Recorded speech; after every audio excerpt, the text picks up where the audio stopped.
अस्सलामु अलैकुम वरहमतुल्लाहि वबरकातुहू। अजीज तुलबा तालिबान, आज तक हम जो कुछ कवायद पढ़ चुके हैं वो नसरी कवायद था। आज हम जो पढ़ने जा रहे हैं वो शेरी कवायद है। इस कवायद का ताल्लुक अशआर से रहेगा। इससे पहले जो कवायद पढ़ चुके हैं उनका ताल्लुक नसर से था, जुमलों से था, लेकिन यहाँ जो ताल्लुक आएगा वो अशआर से आएगा। पिछली जमातों में आपने ये तमाम कवायद पढ़ चुके हैं, ये तमाम सनत शेरी कवायद पढ़ चुके हैं, अजबर भी रहेगा, आपको याद भी है। यहाँ मिसालें मुख्तसर दी गई है, इससे जायद मिसालें हम जब गजल नज़म वगैरह पढ़ते हैं तो उसमें आती है। तो इस मरतबा आपको जो पेपर आएगा, सवाली पेपर आएगा, पर्चा आएगा, उसमें ये आपको तारीफें भी नहीं लिखना है, मिसालें भी नहीं लिखना है, बल्कि मिसाल दी रहेंगी, शेर अशार वगैरह दिए रहेंगे, उसको पहचानना है कि कौन सी सनत का शेर है। अब देखो, सबसे पहला जो है शेरी कवायद में पहला है सनत तज़ाद, सफ़ा 82, सफ़ा 85, सफ़ा 95 और अपनी दरसी किताब में सफ़ा नंबर 121 में इसकी मिसालें आई है। अब सनत तज़ाद किसे कहते हैं कि शायर जब अपने कलाम में ऐसे दो अल्फाज इस्तेमाल करता है जो मानवी एतबार से यानी मीनिंग के एतबार से एक दूसरे की जिद हो, तो शेर की इस खूबी को सनत तज़ाद कहते हैं। अब देखिए, शेर यहाँ दिया गया, मसलन मिसाल के तौर पर दिया गया है, लो शमा हुई रोशन आने लगे परवाने। लो शमा हुई रोशन आने लगे परवाने, आगाज तो अच्छा है अंजाम खुदा जाने। अब ये जो शेर दिया गया है, ये शेर सनत तज़ाद का क्यों है? इसलिए है कि इसमें ऐसे दो अल्फाज इस्तेमाल किए गए हैं जो मानवी एतबार से, मीनिंग के एतबार से एक दूसरे की जिद है। तो ऐसे शेर को हम सनत तज़ाद कहेंगे। आगाज और अंजाम, ऐसे कई अशार आएंगे। हुए नामवर बेनिशा कैसे कैसे, जमी खा गई आसमां कैसे कैसे, ऐसे कई अशार है जिसमें अल्फाज क्या आ जाते हैं, दो अल्फाज आते हैं जो एक दूसरे की जिद होती है, तो मानवीय एतबार से एक दूसरे के मुतज़ाद होते हैं, तो उन्हें क्या कहेंगे? सनत तज़ाद कहते हैं। जैसे अब यहाँ आगाज और अंजाम है। अब दूसरा जो है वो सनत तलमीह है। अब 79 सफ़ा नंबर 111 और 115। अब सनत तलमी हम किसे कहेंगे कि शायर जब अपने कलाम में किसी तारीखी वाक़े या पुरानी आयात का जिक्र करता है या उस तरफ इशारा करता है, तो शेर की इस खूबी को हम सनत तलमीह कहते हैं। अब देखिए, शेर दिया गया है, परवाने को चिराग है बुलबुल को फूल बस, सिद्दीक के लिए है खुदा का रसूल बस। अब यहाँ सिद्दीक यानी सिद्दीक अकबर, जिस हजरत अबू बकर सिद्दीक रजी अल्लाह ताला अन्हु का जिक्र है, और यहाँ रसूल यानी खुदा का रसूल यानी नबी करीम सल्लल्लाहु अलैहि वसल्लम का जिक्र है। यह अल्लामा इकबाल की मशहूर नज़्म है जिसका नाम ही सिद्दीक है, और इसमें ग़ज़वे तबूक के वाक़े की तरफ इशारा किया है, जिसमें हजरत अबू बकर सिद्दीक रजी अल्लाह ताला अन्हु ने अपने घर का सारा साजो सामान लेकर नबी करीम सल्लल्लाहु अलैहि वसल्लम की खिदमत में पेश किया, तो उस वाक़े की तरफ यहाँ इशारा किया गया है। तो इस शेर में ग़ज़वे तबूक के वाक़े की तरफ इशारा किया गया है, लिहाजा ये शेर क्या? सनत तलमीह का शेर है। हज़रत अबू बकर सिद्दीक रज़ी अल्लाह तआला का जिक्र भी है और नबी करीम सल्लल्लाहु अलैहि वसल्लम का जिक्र है, तारीखी वाक़े की तरफ क्या है? इशारा है। तो ऐसे शेर को हम क्या कहेंगे? सनत तलमीह। अब अगला जो है वो सनत मुरातुन नज़ीर, सफ़ा नंबर क्या है? 95 पे है। शायद जब अपने कलाम में किसी एक लफ्ज की मुनासिबत और रियायत से इसके मुतरादिफ अल्फाज का जिक्र करता है या इस्तेमाल करता है, तो शेर की खूबी को हम सनत मुरातुन नज़ीर कहते हैं। अब देखें, हम शायद जब अपने कलाम में किसी एक लफ्ज की मुनासिबत या रियायत से कई अल्फाज का जिक्र करता है, तो शेर की खूबी को मुरातुन नज़ीर कहते हैं। अब शेर दिया गया, पत्ता पत्ता बूटा बूटा हाल हमारा जाने है, जाने न जाने गुल ही न जाने बाग तो सारा जाने। अब यहाँ मिसाल के तौर पर शेर दिया गया, ना ऐसे अशार नज़म और गजल पढ़ते वक्त बहुत से आएंगे जिसकी निशानदेही आपको की जाएंगी।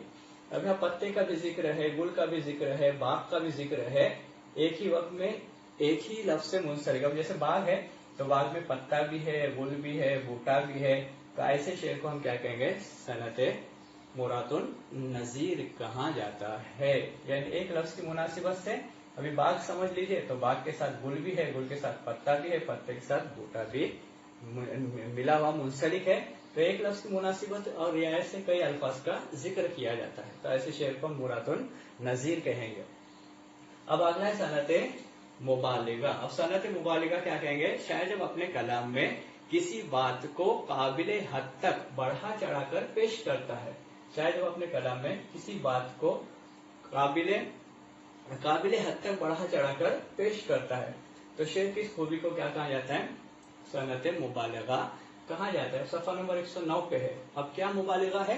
किसी भी चीज को बढ़ा चढ़ाकर, हद से ज्यादा बढ़ा चढ़ाकर पेश करना। आज तक हम तो वही पढ़ते थे, यारो शबे फिराक में रोया मैं इस कदर, था चौथे आसमां पे पानी कमर कमर, इसे हम पढ़ते थे। अब यहाँ एक मिसाल दूसरी दी गई है। अब मिसाल क्या देखो, गर्मी से मुस्तरिब था जमाना जमीन पर, गर्मी से मुस्तरिब था जमाना जमीन पर, भुन जाता था जो गिरता था दाना जमीन पर। अब मुस्तरिब के माने होते बेचैन, मुस्तरिब के माने होते हैं बेचैन, यानी जमीन पर बेगर्मी की वजह से इतने लोग बेचैन थे कि अगर दाना भी हमारे हाथ से गिर जाता था, वो भी क्या हो जाता था? भुन जाता था। मतलब गर्मी की तपिश को, गर्मी की हद को या गर्मी की बात को इस तरह बढ़ा चढ़ाकर पेश किया गया है, जो बहुत ज्यादा, हद से ज्यादा पेश किया गया है। तो किसी बात को बढ़ा चढ़ाकर पेश करना, गर्मी को बढ़ा चढ़ाकर पेश किया गया, गर्मी की हालत को, उसकी सिचुएशन को, कंडीशन को, जो गर्मी की कैफियत है, आलम जिसको कैफियत कहेंगे, तो उस गर्मी की कैफियत को यहाँ बहुत ज्यादा बढ़ा चढ़ाकर पेश किया गया है। तो ऐसे शेर को सनत मुबालगा कहते हैं। अब है सनत तशबीह। अब सनत तशबीह किसे कहा जाता है? देखिए सफा नंबर 85 दरसी किताब में और सफा नंबर 95। शायर जब अपने कलाम में किसी चीज को दूसरी चीज के मुशाबा या हम शक्ल, शायर जब अपने कलाम में किसी चीज को दूसरी चीज के मुशाबा या हम शक्ल करार देता है, तो शेर की इस खूबी को सनत तशबीह कहते हैं। यानी शायर अपने कलाम में किसी चीज का अगर जिक्र करना है तो उसको किसी चीज के साथ या किसी चीज के बराबर या किसी चीज की तरह कह देता है, मुशाबा की तरह, या फिर हम शक्ल करार देता है। तो शेर की इस खूबी को हम क्या कहते हैं? सनत तशबीह कहते हैं। जैसे क्लास में अब्दुल्ला बैठा है और कोई आकर कहे ये अब्दुल्ला तो चांद की तरह है, तो इसको तशबीह कहेंगे कि अब्दुल्ला तो क्या है? चांद की मानिंद है, चांद की तरह है। यानी किसी को चांद की तरह कहना ये तशबीह कहलाएंगे, और किसी को डायरेक्ट चांद कहना इस्तियारा कहेंगे। वो आगे आ रहा है। अब देखो यहाँ शायर क्या कह रहे हैं? नाजुकी उसके लब की क्या कहिए, नाजुकी उसके लब की क्या कहे। लब है ना होठ, पंखड़ी एक गुलाब की सी है। शायर अपने महबूब के लब को गुलाब की पंखड़ी से क्या दे रहा है? तशबीह दे रहा है। तो शेर को हम सनत तशबीह कहेंगे। अब आखिर है सनत इस्तियारा, सफा नंबर 101 में। अब इस्तियारा में क्या होता है? शायर जब अपने कलाम में किसी चीज को दूसरी चीज के मुशाबा या हमशक्ल कहने की बजाय बराह रास्त वही चीज कह देता है, बराह रास्त वही चीज करार देता है, तो शेर की खूबी को सनत इस्तियारा कहते हैं। जैसे हमने अगर हम मिसाल लिखे थे कि अब्दुल्ला क्लास में बैठा है और आकर कोई कहता है ये तो चांद की तरह है, यानी चांद की मानिंद है, चांद के मुशाबा है और चांद के हम शक्ल है। लेकिन यहाँ अगर कोई कहता है तो अब्दुल्ला को देखकर चांद की तरह नहीं कहेगा, डायरेक्ट कहेंगे ये चांद है। क्या कहेंगे? ये चांद है। यानी किसी चीज को किसी चीज की तरह मुशाबा या हम शक्ल करार देने की वजह बराह रास्त वही चीज कह देना, दूसरी चीज कह देना, उसे इस्तियारा कहते हैं। अब देखो यहाँ, उठा शहर में हर तरफ शोरो गुल, ये शोरो गुल, ये गुल यानी क्या? शोर, शोरो गुल। उठा शहर में हर तरफ शोरो गुल, कि गायब हुआ इस चमन से वो गुल। अब यहाँ लफ्ज जो गुल आया है, इससे ये मुराद फूल नहीं है, इसकी मीनिंग फूल नहीं है, इसका माना फूल नहीं है, बल्कि ये इस्तियारतन इस्तेमाल किया गया है। ये शहजादे के लिए इस्तेमाल किया गया है। शहजादा उस शहर से गायब हो गया था, तो लिहाजा शायर शहजादे के लिए गुल इस्तेमाल कर रहा है, गुल की तरह नहीं इस्तेमाल कर। गुल की तरह कहेंगे तो तशबीह हो जाएगा, लेकिन शहजादे को बराह रास्त गुल कहा गया है, इसलिए इस शेर को सनत इस्तियारा कहेंगे, जिसमें शायर किसी चीज को किसी चीज की तरह न कहते हुए बराह रास्त वही चीज करार देता है, उसे हम क्या कहेंगे? सनत इस्तियारा। यहाँ शहजादे को बराह रास्त गुल कहा गया है, इसके लिए हम क्या कहेंगे? उसे सनत इस्तियारा कहेंगे।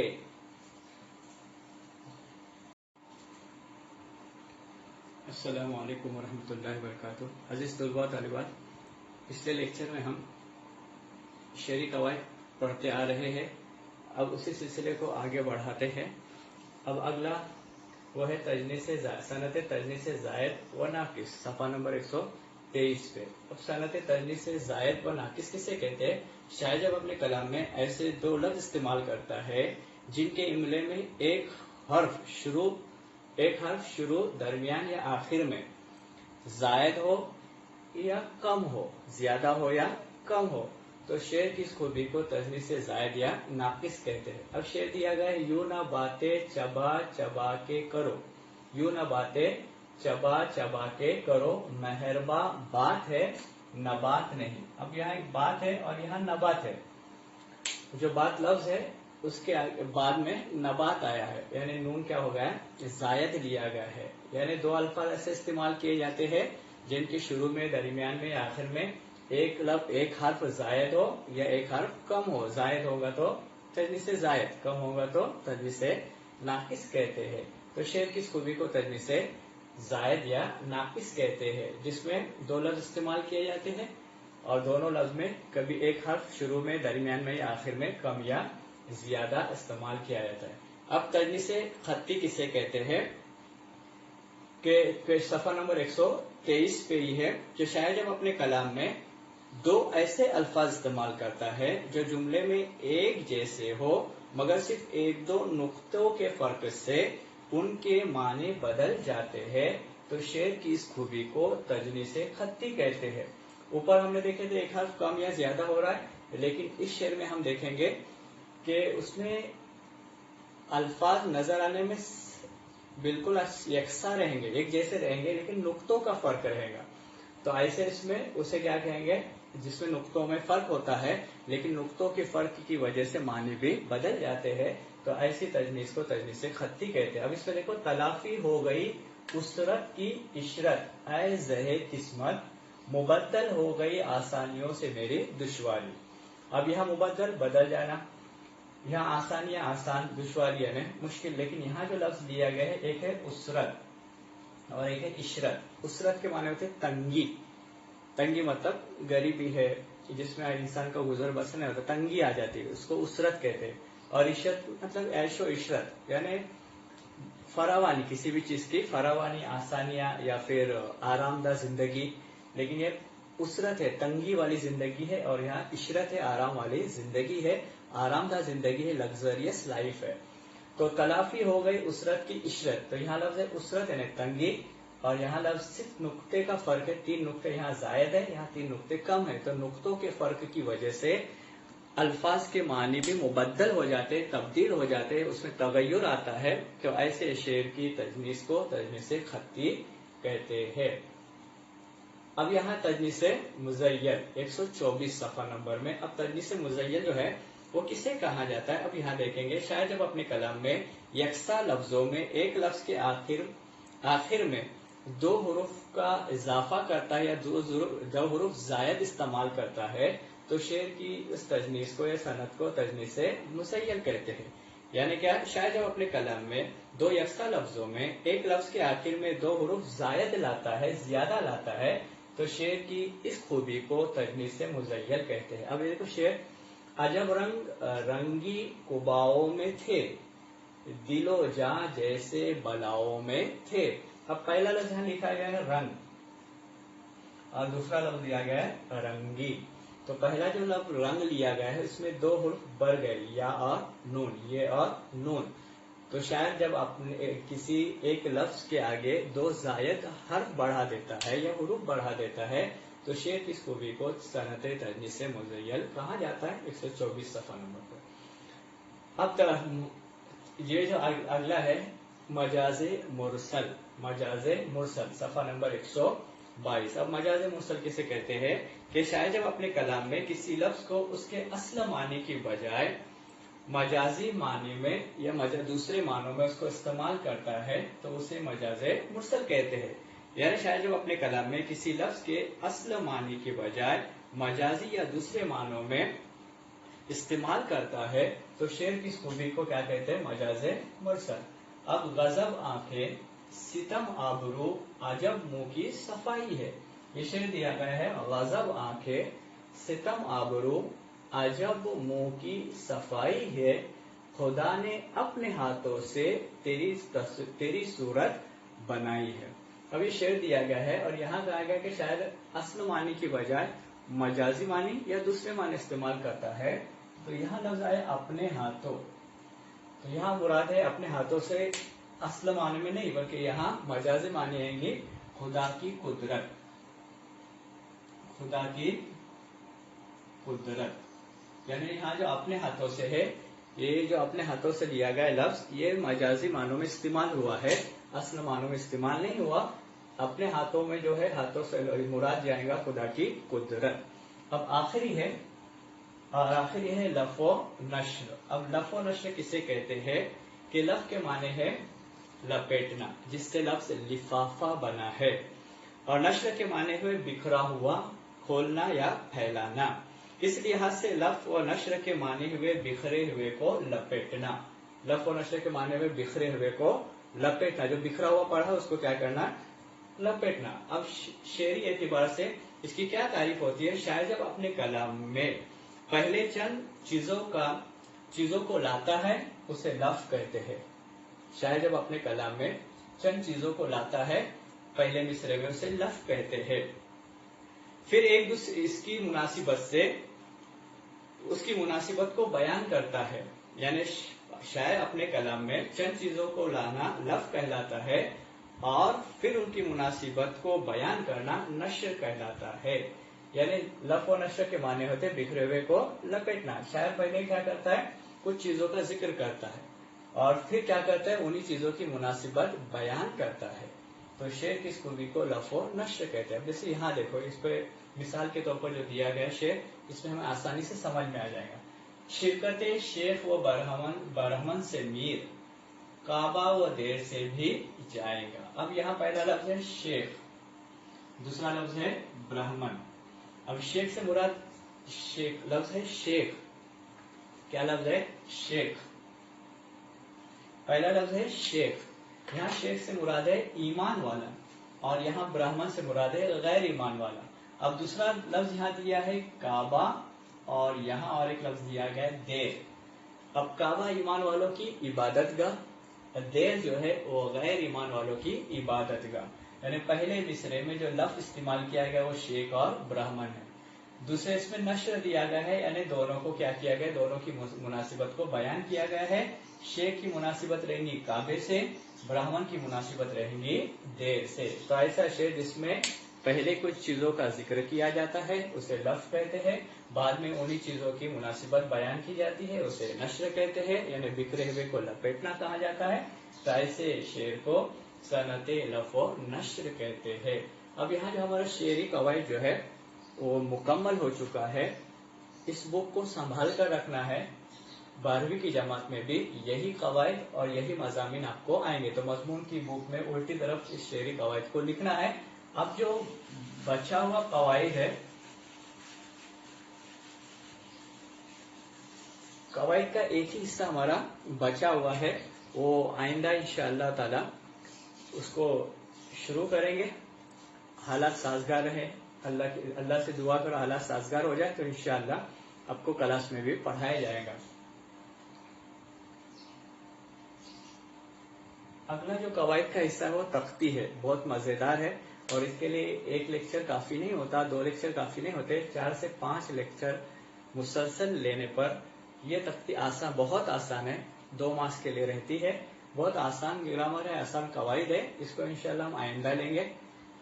اور یہی بچا ہوا اپنے قواعد کے حصے میں، صرف یہی ایک قواعد بچا ہوا ہے، باقی تقریباً جتنا قواعد تھا یہ 4 سے 5 لیکچر میں مکمل ہو چکا ہے۔ السلام علیکم ورحمۃ اللہ۔